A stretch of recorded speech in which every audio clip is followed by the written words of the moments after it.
are watching Karina's Corner. I am an author.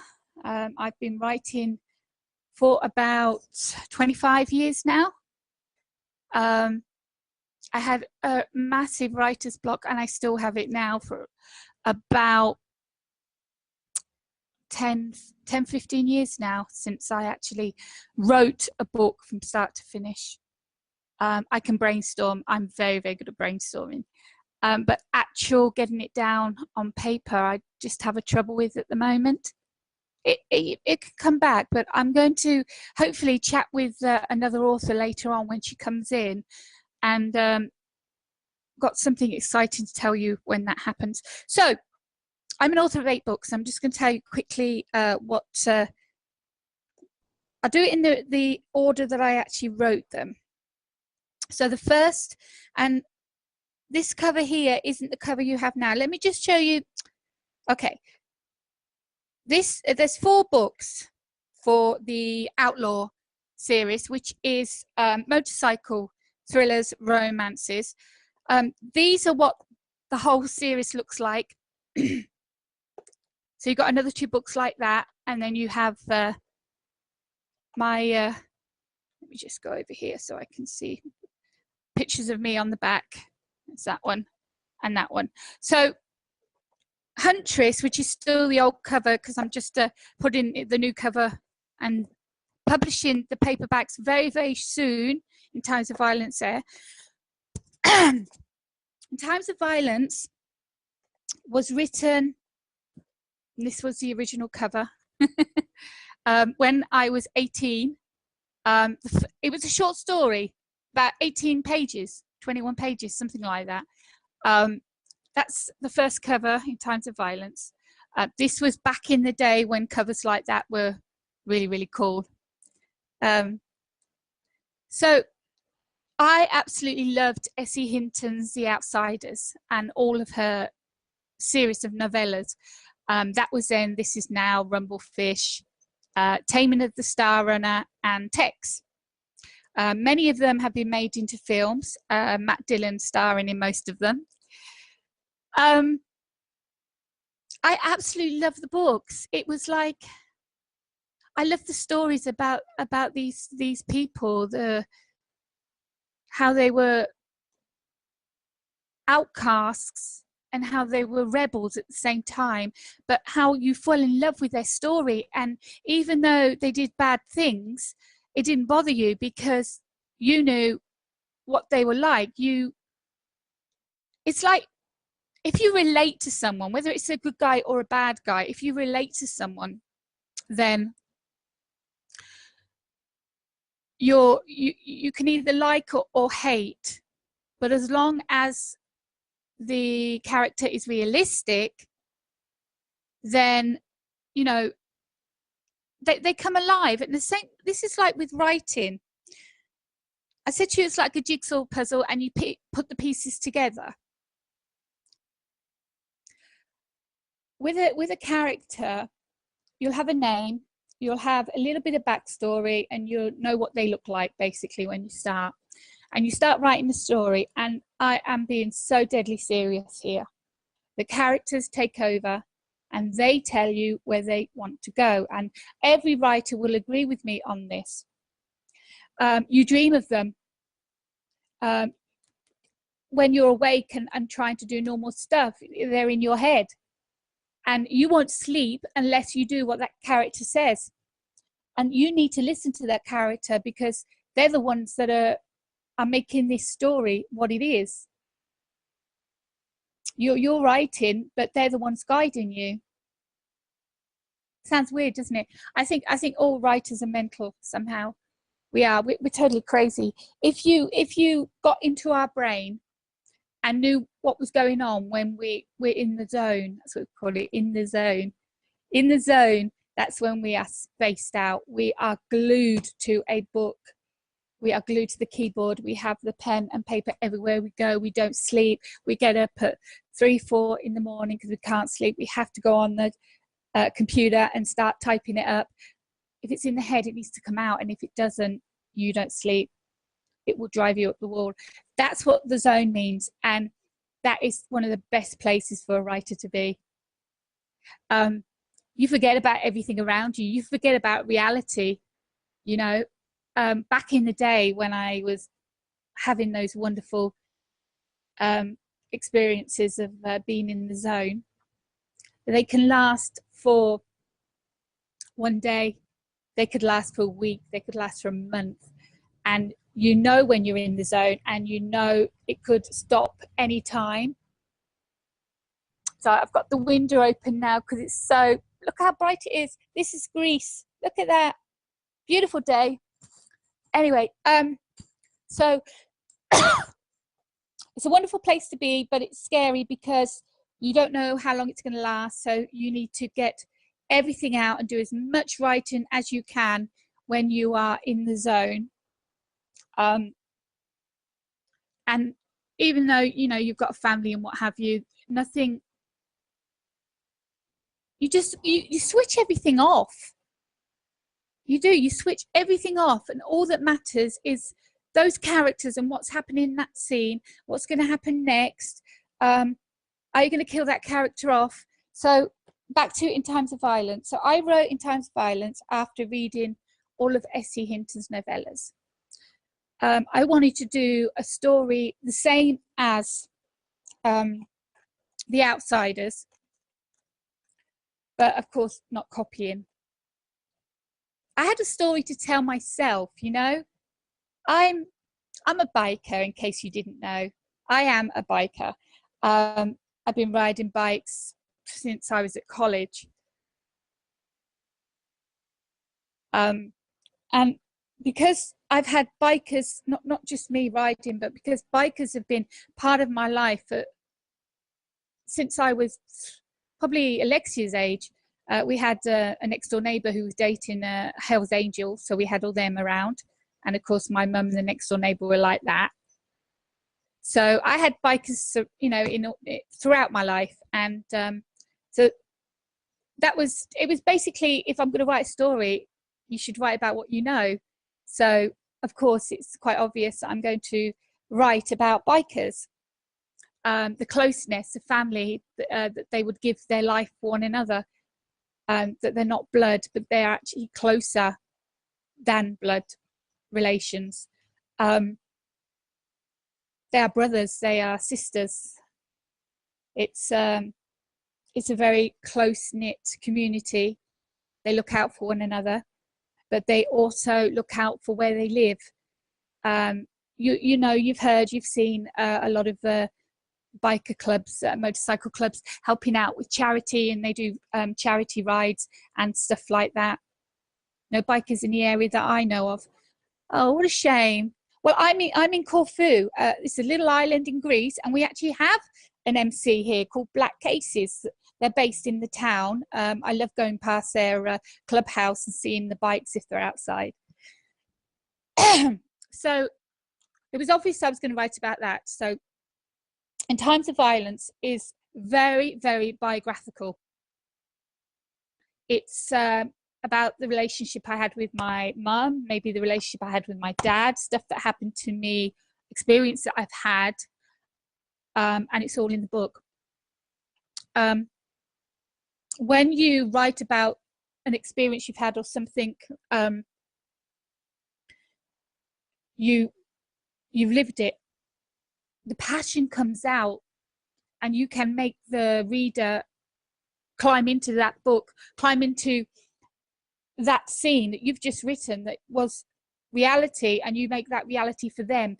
Because when you write about what you know, it's just more, it's more realistic, it's more intense than making up a different scene or story that didn't happen. That's my opinion. I don't know if any authors agree with me on that, but I think you should write about what you know, especially on the first book. So In Times of Violence, very biographical. It's about a girl who's sheltered from her shelter. She lives a sheltered life, basically. She looks after her drunken mum. She's treated as a slave, do this, do that, do this. There is some abuse, physical abuse. a lot of it is mental abuse. So this is Sophie. She has an aunt in London. She's hardly been out of the village where she lives, and she decides that she's just fed up. You know, she had a 18th birthday and it was a mess. The party didn't turn out because no one turned up, and she was just so depressed. So she said, I've got to change my life and it's up to me to make things better. So she writes to her aunt and asks, without telling her mum or dad, she writes to her aunt and asks if she can come over, stay for a little while. The aunt, who's probably only seen her twice, out of guilt, sends her a train ticket to get her to London, and so she can stay all summer. All summer is about 6 to 7 weeks in the UK.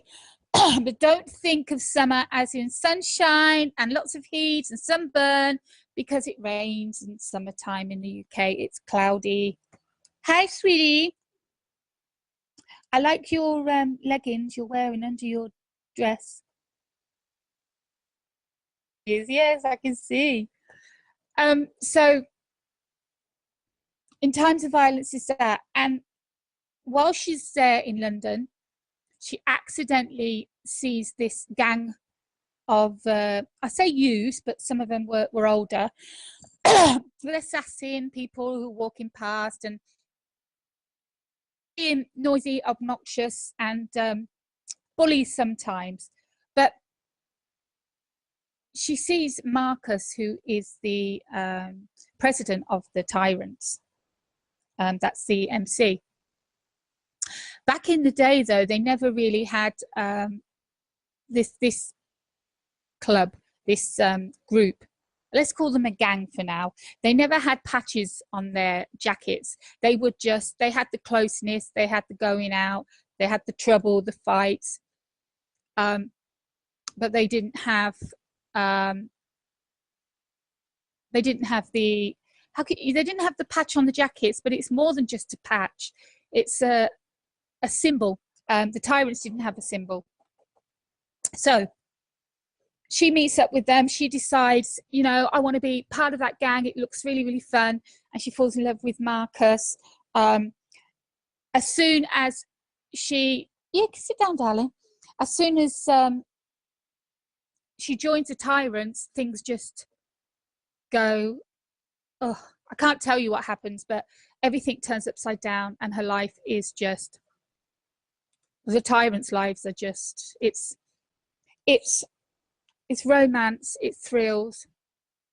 There's murder, there's drug, there's rape. His motorbike, yeah. So it has everything in it, but it's about wanting to feel like you belonged somewhere. That, yeah, that's money. That never having a family, and suddenly you have this family of brothers or sisters that accept you for who you are. You can act out and not feel ashamed of it, because that's what they do. You can get away with so much bad stuff because that's who they are and that's what they do. But it's a beautiful story of the whole life of the redhead. She actually looked like Sophie earlier. Okay, baby. And Marcus with but there's twists, and the ending is quite graphic. No, graphic, quite not disturbing, quite upsetting. Anyway, in times of violence, you can go over to Amazon and get this. It's awesome. It's a brilliant book. Read the reviews. Everyone's loved it. It's a growing up. It's a young adult at the moment, but it's going to be a 18 plus soon, because the rest of the series are so graphic in violence and sex and everything that they are. But see, these books don't run as one after the other.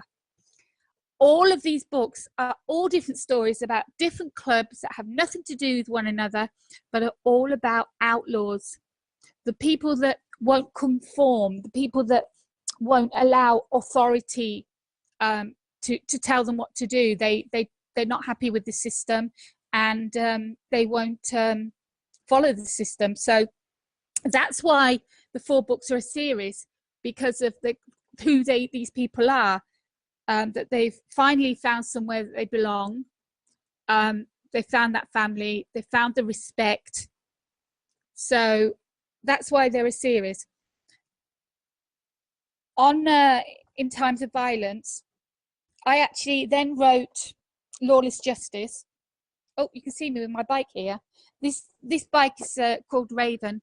She's called Raven. Let me just check and make sure you can see. Okay. Oh, this bit's shiny. There we go. See that? That's me on Raven. Told you I was a biker. So this was written next, and because I done and everyone was writing about, you know, every time you heard about an MC, it was male orientated. Women were, you know, used, abused, and enjoyed it and wanted it. The women in the biker gangs, they loved being treated like that. But then I thought, well, why should it always be man? Why should it always be men? Why can't we have a women MC, a female MC? So that's what Lawless Justice is. But to make it even more exciting, these ladies, there's 6 of them, they're vigilantes. They get paid to sort out the people that need to be sorted out, but the person won't do it themselves. So they hire the kittens. And it started off as, you know, this person deserves to be, you know, to get a warning, to get beat up or whatever. And they had no problem with that. But then it got more serious, and people were contacting them to actually take someone out, to actually murder, which apparently they never did, but who knows. 6 ladies. During the day, they're all professional ladies. They live and work in a different, when I say they've got 2 jobs, of course, they've got the vigilante work and the professional work. We have Raven, who is the boss of Lawless, of the Kittens MC, as you can see the patch of the kitten. Kitten, of course, is spelled K-I-T-T-N-Z, so that's really cool. Raven's the leader. By day, she is actually a lawyer, and at night, she puts the leathers on. They all dress the same, identical, every single night. So they are all, everyone sees them, they know who they are. The whole town knows who they are. They don't know who they are in real life. They wear wigs. They have, they all work in different towns around the county, and, you know, half an hour, 40 minutes maybe from where the pad is. We call it the Kitten's Pad. It's not a clubhouse, it's a Kitten's Pad. Pad is, if you don't know, it's like a den. It's like a place where people chill out, a pad. But it's also the foot part of a cat's, the soft part of a cat's foot is called the pad. So the Kitten's Pad, that's in one town. That's where they go and they get changed, and they have their Sunday meetings to discuss things. Now, they don't just take a phone call and go out and sort someone out. No, there is investigation. They have to have 100% proof that this person did what they said they did. They need to, Ice is a journalist. You've got Eve, who's a mechanic. She looks after on all the bikes, and all the bikes, again, they have to be identical. So you've got these sexy, beautiful ladies who are professional women, and then at night they all dress the same, they have the same bike. It's so obvious when you see them who they are, and they make it obvious. They make it that you'll never forget who they are. So who else have we got? We've got Jade, who's the doctor. She's used quite a lot, as you can imagine. We have Storm, who is a psychiatrist. Again, she's needed by the kittens over certain things that happen, which are very traumatic. She's used for that. Scarlett, she's a professional photographer, so she takes all the pictures of evidence needed.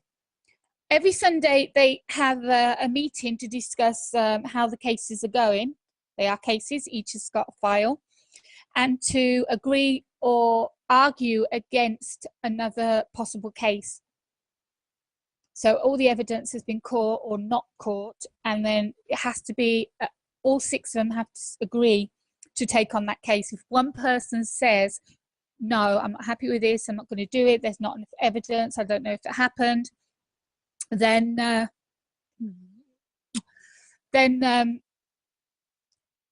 I've lost my train of thought now because I want to kiss you. Yeah, if one says no, then it doesn't go ahead. So the story is about each of these ladies and some experience that happens with them as part of this vigilante group.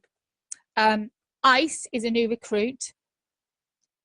So she is the main character.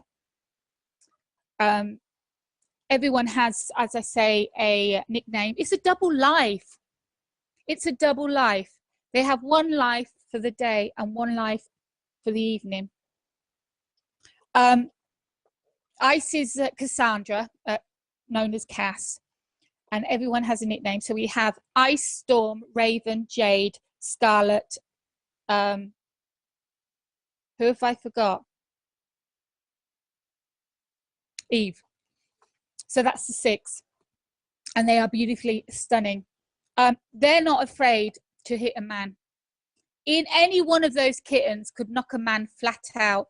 They all train in either martial arts or some sort of physical training, boxing. Ice takes up boxing, and they all have strict beauty regimes, so their hair is glossy, long and gorgeous when they go out. They need to have that reputation of being beautiful and of being tough, and you don't mess with the kittens because they'll mess with you. And there is a lot of violence in this book, but it is a fun read.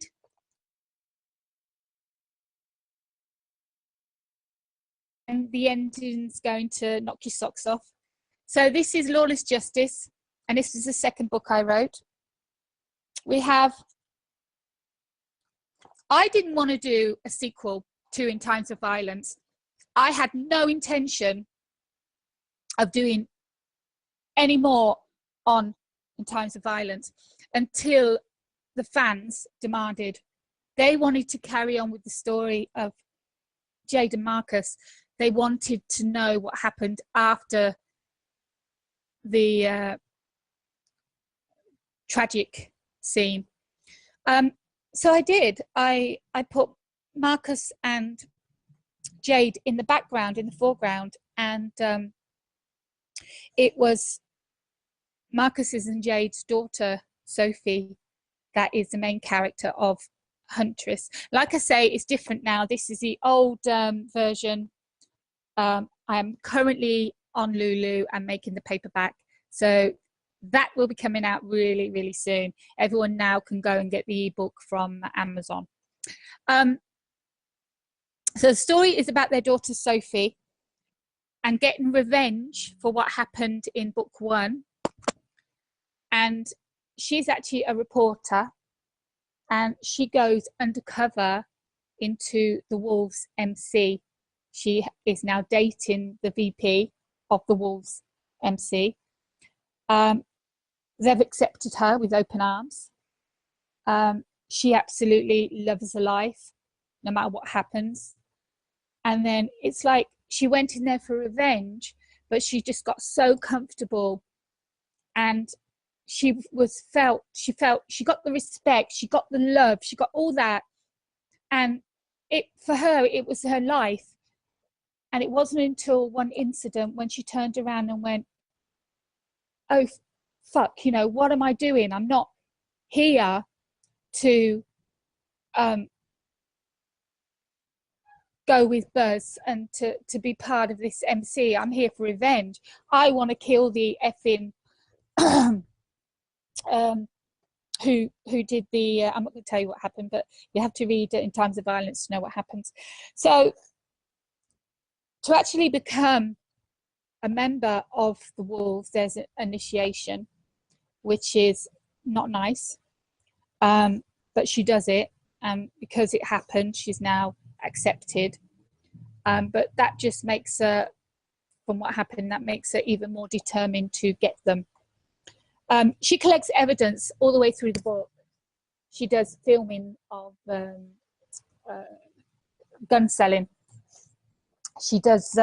She goes into the clubhouse, into the office, and does photocopies of all the accounts and drugs that they sell, and the money coming in, and all the names of the members. And so she's just got all the way through the book evidence, evidence, evidence. She's got enough to put them all away. Unfortunately, she now feels they're her brothers. Unfortunately, she is deeply in love with Buzz, and she's got a lot of evidence on Buzz that's going to really put him away for a long time. So I'm not going to tell you what happens at the end. You're going to have to find out. Very nice. Very good. So that's Huntress. Excuse me. And then we have Road Rage.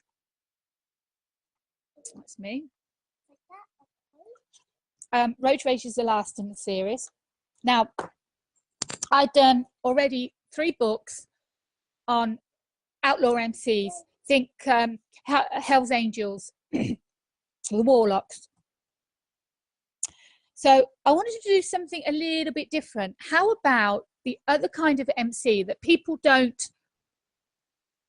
know about? What about a club that do racing, like around the circuits, super bikes? So I decided I'm going to do a story on that kind of MC. So they're called Rage, and they are a sponsored winning superbike racing team, MC. And it's about one biker who, she's a biker and she does some racing herself, Gemma, called Gem after. And they initiate her to join. But she soon finds out that, as well as doing, and in the public eye being a good club, behind the scenes, they actually do the street racing, where someone is at the top of the road and looking for the lights to turn red, and then it signals down for them to start the race. It's dangerous, it's fast, a lot of money changes hands. So that's what Gem starts to do as well, as part of Rage. Everyone knows how good they are. She has a lot to live up for, to be as good as them and to keep the name. So all that goes on. And then you wouldn't believe who gate crashes the party. An MC from Lawless Justice called the Hawks decide they're going to jump into my story. I don't know how it happened. I've got this awesome book with, you know, thrills, romance, sex, drugs, rock and roll, whatever. And all of a sudden, an outlaw MC butts in and basically they take over. So half the book is Rage and the other half is Hawks. And unfortunately, Gem's past was lady to the president of the Hawks. And something happens between, they're doing a guns, sorry, they're selling guns. Rage is selling guns to the Hawks, even though Gem has warned them not to have anything to do with the Hawks. This goes ahead, and unfortunately she's the one, she didn't want to, but she had no say in the matter. She's the one that wanted to go and to do the drop. Go and do the drop. And of course, she's escaped from that life, but they're not going to let her escape again. So that all turns to shite as well. It's exciting, but there is more sexual violence in Road Rage than any of the books. But there's loads of violence in all the books. But that's what makes it. That's what makes it interesting. That's what makes you. It starts straight away with violence, and you just read the first page, and you're like, you're glued. You are glued. Read the reviews. People are glued to these books. I've also had avid MC readers say that this is a different kind of MC. Maybe it's because I am a biker. Maybe it's because I've been around bikers all my life, and I sang in a rock band and was gigging in all the biker bars. Maybe it's that makes my books different from others. And another thing, I put my books down as MC thrillers, where everyone else, as you see, if you go onto Amazon, it's all MC romance. And I had a interview with one of the MC authors, Amy Cecil. You'll see it if you go on to B2B CyCon. You will go to events or genres, look for the MC showcase. Everything you want, links, information, trailers and readings, anything about MC novels are on that one page. So pop over there and have a look. Amy Cecil, she's the author of Ice, and we had a chat about Sons of Anarchy, which we were both just glued to. They have diehard fans, that show did, starring Charlie Hunnam. So I had a chat on camera. You can watch that video on the showcase on the Brain to Book Cyber Convention. And we were saying that, I said to her, how come you and every single MC author I know have your books classed as romance? I said, because all of my books have romance in them. But I'm sorry, when you're thinking about the drugs, the rape, the sex, the selling of guns, the murders, surely that makes it a thriller. And she was like, oh, I never thought of it like that. So MC novels are thriller romance, but I seem to be the only one who puts them down as thrillers. So anyway, they are thrillers. You will love them. So pop over to Amazon, go in there, have a look at the reviews, and if you fancy one, take one.